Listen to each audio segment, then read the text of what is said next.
We are live on YouTube. Welcome to Virtually Speaking of SAC. I'm Han Mustard, and talk about San Antonio College news that you can use.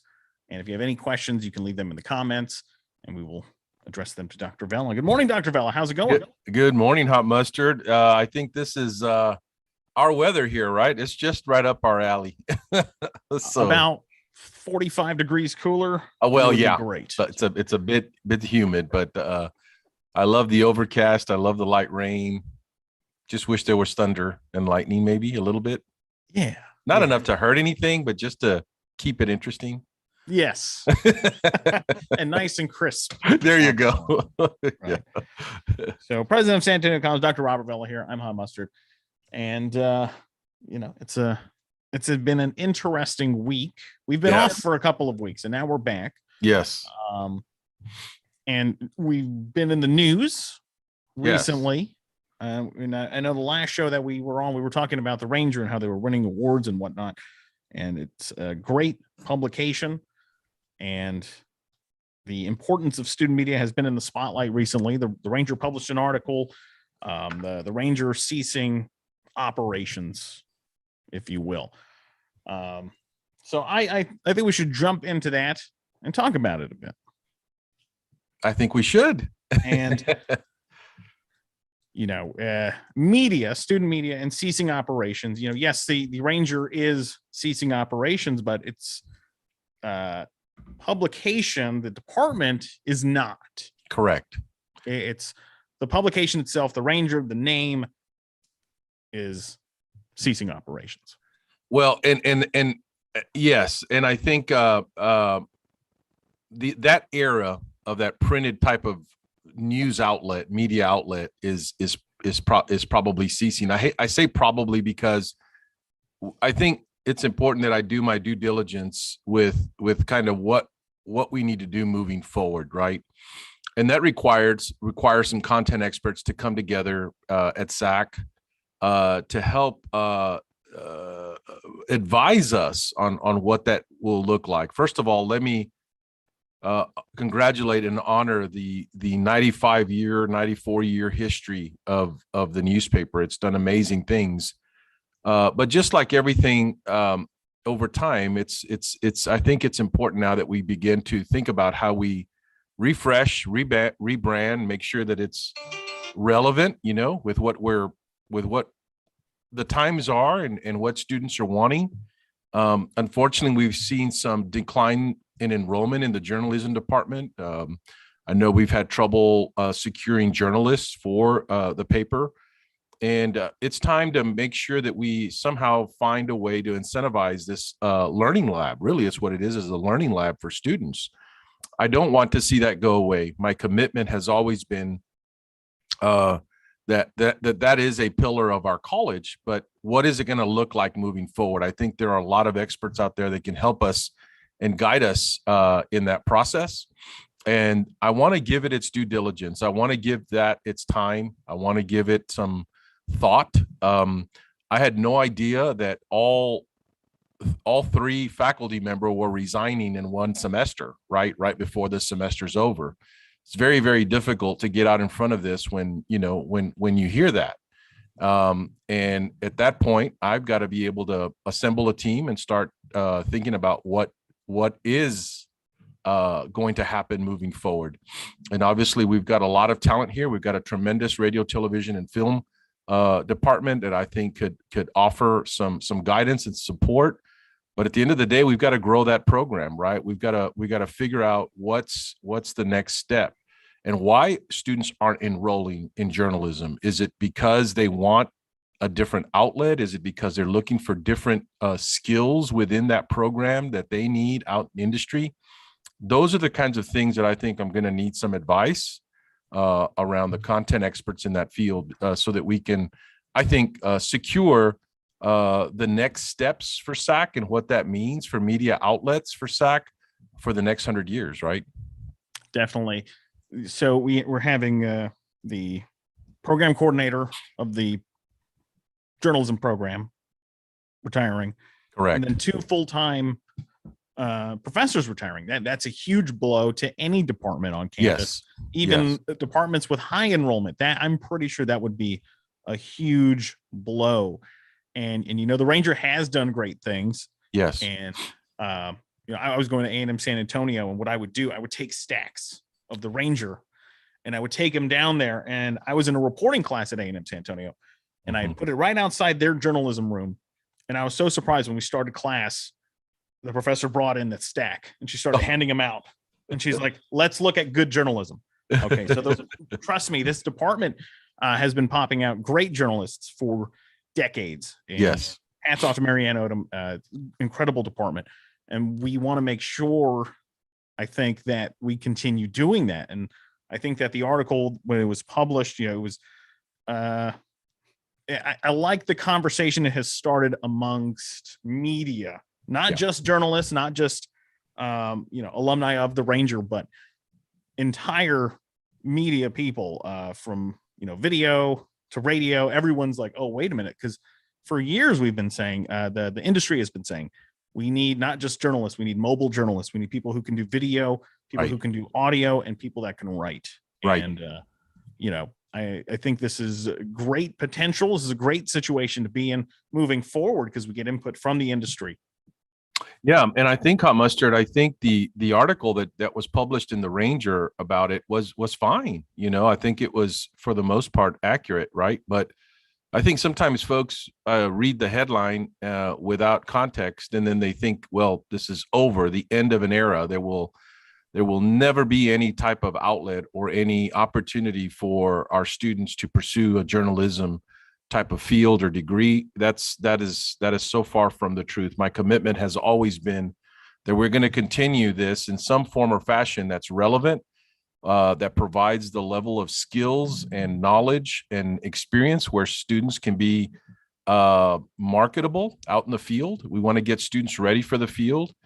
And with the pretty much all three leaders in that field retiring all in one semester, it causes us to take pause and ensure that whatever we do moving forward is going to be calculated. It's going to be intentional. It's going to be in the best interest of SAC and its students, and those students pursuing those journalism type degrees. So my commitment is to continue that form of media for SAC, and provide some type of learning lab for our students, to ensure that we are able to move forward.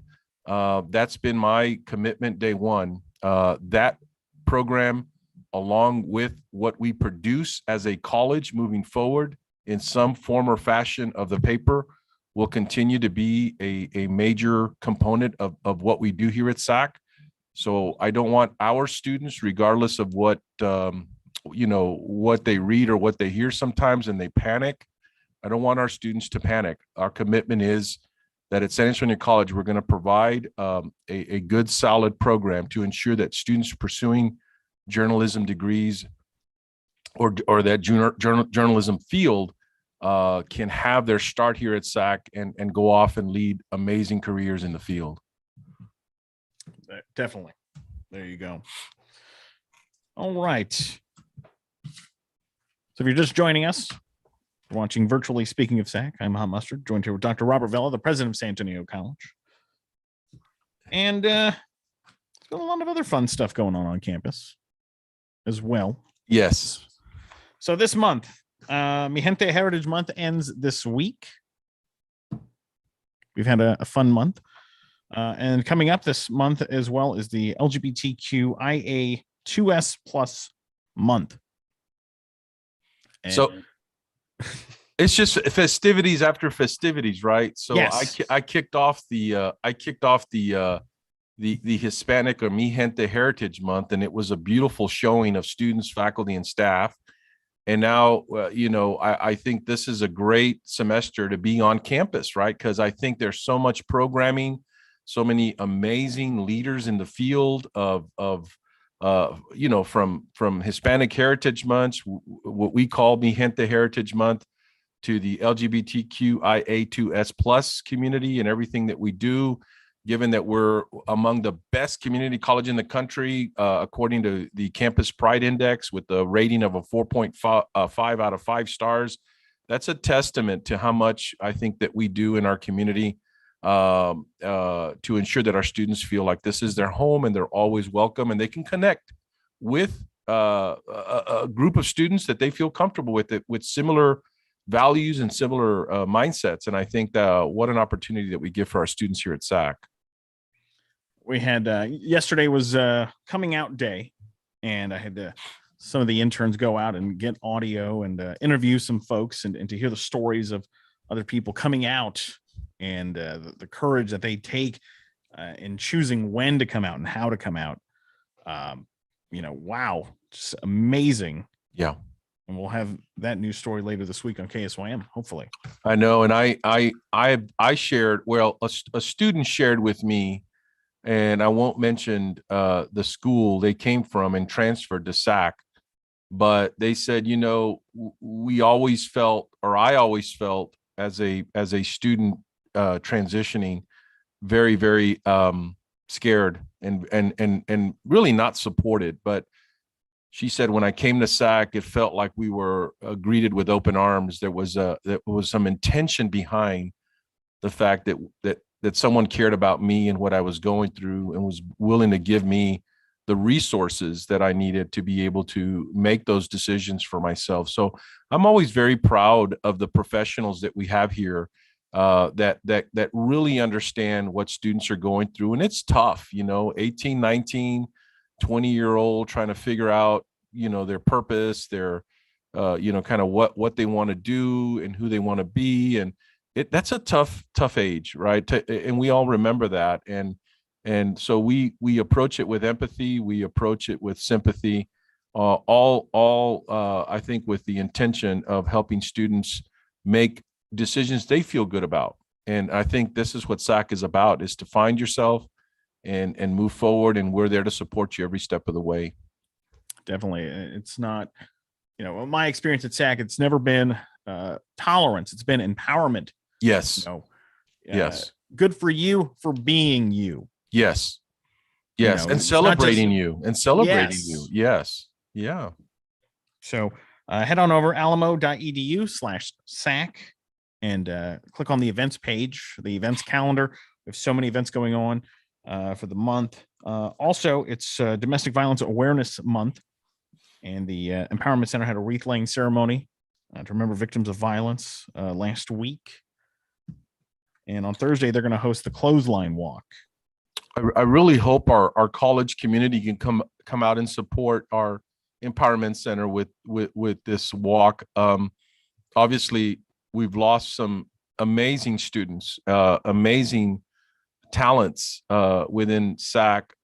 Christine Mesa and Karen Ortiz, Christine Mesa was a nursing student, and Karen Ortiz had graduated from SAC and was an SGA president here and was about to graduate from UTSA. These amazing women were future leaders in our community. And I know there are other students out there that are experiencing, or maybe victims of domestic violence. So we want you to know that we're here for you. The Empowerment Center, the Advocacy Center, SAC in general is here for you, and we can help you through this very difficult process. But it's important that we bring awareness, right? And it's not just physical harm, but psychological harm that we want to express and bring awareness about this very serious issue in our community. Yes. And also information on all these events, you can find them on the newsletter. The newsletter comes out every Monday. Shout out to our strategic communication marketing department for putting out a newsletter. All the information you need to know what's going on at San Antonio College in one place every week on a Monday. Yes. And it's very comprehensive. If you take time to read and you're like, wow, this is rich in activities and the things that are happening at SAC. So, get involved. There's plenty to do. And I guarantee you, they're all very, very meaningful. This is what we call learning outside of the classroom, right? You're like, well, I'm just attending an activity. No, it's actually an outdoor classroom or an outdoor activity that you can really learn and become a model citizen, not just a content expert within your field. Yes. And next Tuesday, San Antonio Council member Jalen McKee Rodriguez has made history as the first openly gay Black elected official in Texas. They're going to be holding an event, so stay tuned for that. The Pride Index, I do want to touch on that again. It's a huge thing, especially in Texas, to be on this list. Yes. And we are only among a handful of campuses in Texas to be on this list. Yes. So for SAC, it means a lot because we have a very active and very involved community. And I so long for the Pride Parade, right? I think we attended the Pride Parade several years ago before we went into the pandemic lockdown situation. And my gosh, did we get a reception from the community here at SAC with that parade. And we want to continue to do more. And basically this Campus Pride Index, it's a national database of schools, and they look at issues like safety and providing an inclusive environment for the LGBTQ students. So to receive a 4.5 out of a 5-star ranking, and really that's a premier status, and very, very few colleges and universities in Texas and the country have it. That's a testament to the work that we do. And we're not happy with the 4.5. We want the 5. So there are some very specific programming that Jacob Aiden Martinez and his committee are doing specifically to ensure that we get a 5-star rating. So that it's very important for us. So we are actively pursuing those recommendations, and we're going to at some point become a 5-star premier institution. And we're just not going to settle for the 4.5. No doubt. Definitely looking forward to it. Yes. Tonight, The War for Kindness is the library common read, and author Jamil Zaki is going to be on a Zoom presentation tonight. So if you want to register for that, check the newsletter that went out yesterday, and there's a link to register on there. And it talks about how empathy is in short supply, and people are caring less than they did 30 years ago. Empathy is a problem. It's a problem, right? And we're seeing it over and over. And empathy's hard, right? Because you kind of have your own problems and your own issues, and to be able to separate your own personal issues and put yourself in somebody else's kind of spot, I think is sometimes emotionally taxing for people, and they either don't choose not to do it or don't want to be involved. But I think that's the key. Empathy is the key to not just tolerance, but as you said, Hot Mustard, empowerment is uplifting other people when they need maybe an uplift from their colleague or from their friend or from their fellow students, right? So empathy is really, really good, but it's a skill that needs to be practiced. It's just not something that you're born with and then you're a natural. Empathy is a skill. And that skill needs to be developed. That skill needs to be practiced so that you can get better and better at it. And I think live as a role model for others by saying, well, geez, why is Hot Mustard so understanding with everybody? Why does he relate to me? And actually he relates to others and everyone else is because he's got high levels of empathy, right? I think we know those people. And those are our go-to people that we can trust and value in our work relationships. Yep. Also, speaking of empowerment, congratulations to the Veterans Affairs Office at the Victory Center. They won an award, an Education Excellence Award. And this is coming from the Texas Veterans Commission. And this is the first time they've given out an award. And it recognizes colleges that are committed to supporting the needs of student veterans and their families. Now, take a step back. Texas loves its veterans. Yes. And I'm telling you, probably out of America, and Texas probably treats the veterans the best out of every other state. So I'm going to say we're best in the nation on how we treat our veterans here at SAC. Yeah, because our we bar won this award. Yes, and our bar is already very high, as you mentioned, Hot Mustard. So what an affirmation to Tammy McAuliffe and the Victory Center and the entire staff over there. They have worked tirelessly to make this community proud, our veterans proud, our active military proud. After all, we're Military USA. We've got that title to uphold, and this these students deserve nothing but gold, right, for all their commitments and their their investments and sacrifices they've made. So very proud of the team. We're one of very few colleges in Texas to get the gold award, and I am very, very happy that we have it right here at SAC. I hope we made Senator Menendez proud, because after all, it was because of his leadership and oversight of that particular commission that he was able to secure money to ensure that we were able to realize the Victory Center here at SAC. So shout out to Senator Menendez and his leadership, but I hope we made you proud, Senator. The week before last, the Friday before last, Planetarium celebrated its 60th anniversary, October 1st. And they have entertained and educated thousands of visitors since it opened in 1961. A milestone. I want to say, Hot Mustard, that I read somewhere, I don't know who's tallying or who's keeping track of the tally, but in its 60 years of existence, I think they've seen over 2 million people. Wow. I don't know where I read that, but that is a fact.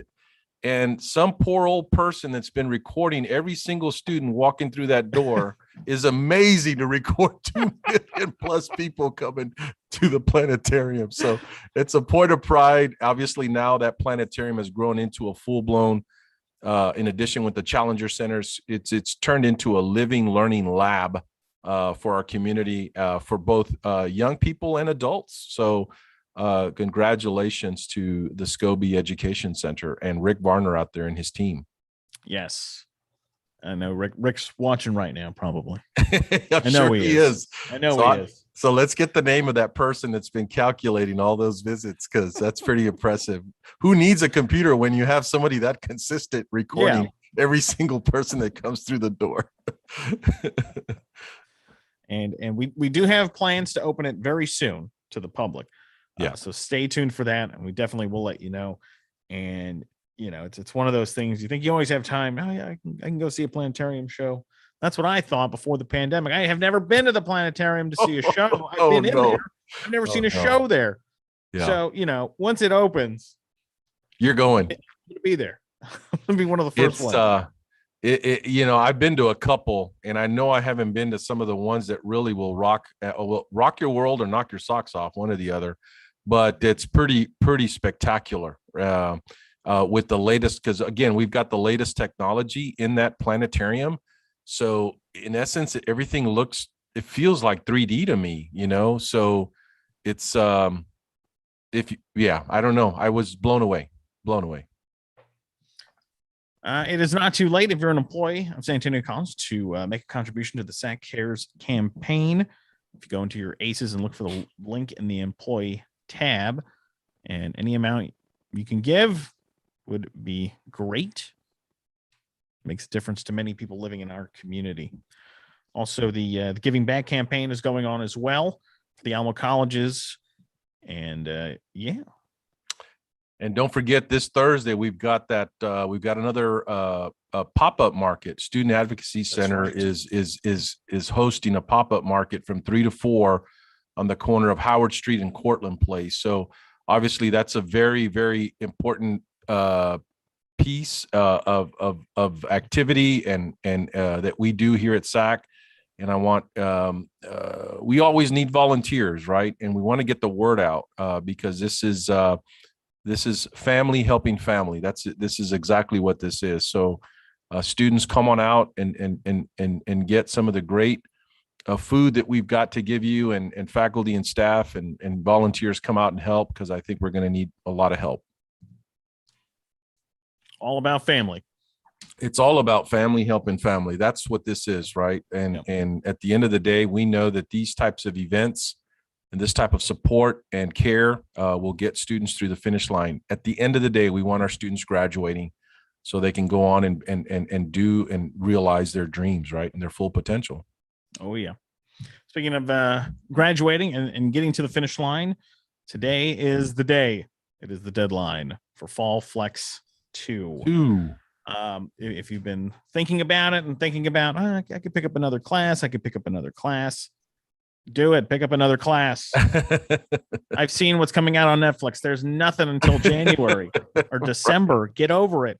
If you watched what is it, Squid Game, you're done. You're done for the year. There's nothing better than that. So nothing else is coming out. Nothing else. You'll be fine. You can catch up during the winter break or not.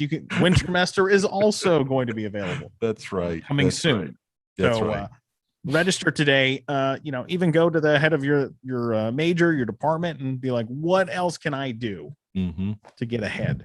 That's what it's all about. Finish faster, finish smarter. Yeah. Rick Varner, the Planetarium soft reopening will occur Friday, October 29th. There we go. They're negotiating the Big Bird 1 or the World One Sky children's program for November. Oh, wow. That's going to be great. I haven't seen either. Yeah.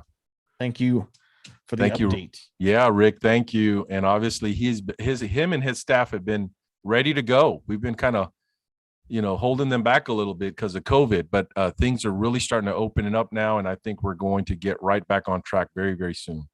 So great news. Yeah. Yep. All right. Well, it is that time of the show. Getting down to the wire. We got to go. Catch us here every Tuesday, 8:30 to 9 right here on the San Antonio College YouTube channel. I'm Hot Mustard. Thank you, Dr. Vella, for joining us this morning. Thank you, Hot Mustard. Always a pleasure. And everyone have a wonderful week and stay dry.